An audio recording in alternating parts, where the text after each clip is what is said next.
శిశువు ఆరోగ్యానికి తల్లిపాలు ఎంతో మంచివి. బ్రెస్ట్ మిల్క్ లో రోగ నిరోధక శక్తి ఉంటుంది. శిశువు ఆ పాలను తాగినప్పుడు అప్పటికే కాదు, దీర్ఘకాలికంగానూ అవసరమయ్యే ఇమ్యూనిటీ వస్తుంది. తల్లిపాలతో శిశువుల్లో sudden infant death syndrome risk తగ్గుతుంది. తల్లి కడుపు నుంచి బయటకు వచ్చిన శిశువుకు కొత్త ప్రపంచానికి అలవాటు పడడం కష్టం. బ్రెస్ట్ ఫీడింగ్ ఇవ్వడం ద్వారా తల్లి గుండె చప్పుడు, స్పర్శ శిశువుకు ఉపశమనంగా ఉంటుంది. కొత్త ప్రపంచానికి అలవాటు పడడం సులువవుతుంది. తల్లిపాలలో ఉండే డోకోసహెక్సనోయిక్ యాసిడ్ అనే ఫ్యాటీ యాసిడ్ శిశువు బ్రెయిన్ డెవలప్మెంట్ కు సహాయపడుతుంది. బ్రెస్ట్ ఫీడింగ్ వల్ల శిశువులో మిడిల్ ఇయర్ ఇన్ఫెక్షన్స్ అయ్యే రిస్క్ తగ్గుతుంది. శిశువులో అలర్జీస్, డయాబెటిస్ రిస్క్ ను బ్రెస్ట్ ఫీడింగ్ తగ్గిస్తుంది. ఇక ఈ బ్రెస్ట్ ఫీడింగ్ వల్ల తల్లికి కూడా మేలే.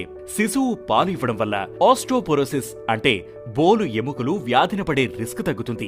అండాశయ క్యాన్సర్ రిస్క్ తగ్గుతుంది. ఎక్కువ ఆక్సిటోసిన్ ఉత్పత్తయ్యి గర్భసంచి ప్రెగ్నెన్సీకి ముందున్న సైజులోకి తగ్గేందుకు సహాయపడుతుంది. క్యాలరీలు కూడా బర్న్ అవుతాయి. అంతేకాదు, సాధారణంగా ప్రెగ్నెన్సీ తర్వాత తల్లుల్లో డిప్రెషన్ కు గురయ్యే అవకాశం ఉంటుంది. శిశువుకు పాలివ్వడం ద్వారా ఈ రిస్క్ తగ్గుతుంది. అయితే తల్లిపాలను నేరుగానే ఇవ్వాలని, శిశువుకు 4 లేదా 6 వారాలు నిండే వరకు బాటిల్స్, పంప్స్ మొదలైనవి వాడొద్దని వైద్యులు సూచిస్తున్నారు. శిశువు తల్లిపాలు తాగడంపై బాలింతల్లో సందేహాలు ఉంటే లాక్టేషన్ కన్సల్టెంట్ ను సంప్రదించాలని వైద్యులు సూచిస్తున్నారు. హాయ్, నా పేరు doctor Jyotirmayi, consultant pediatrician, cherish children's clinic. మీరు చూస్తున్నారు way to news ఆరోగ్యమస్తు.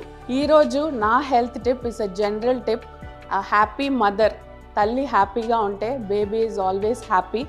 So you first take care of yourself and your baby will be always happy. Thank you.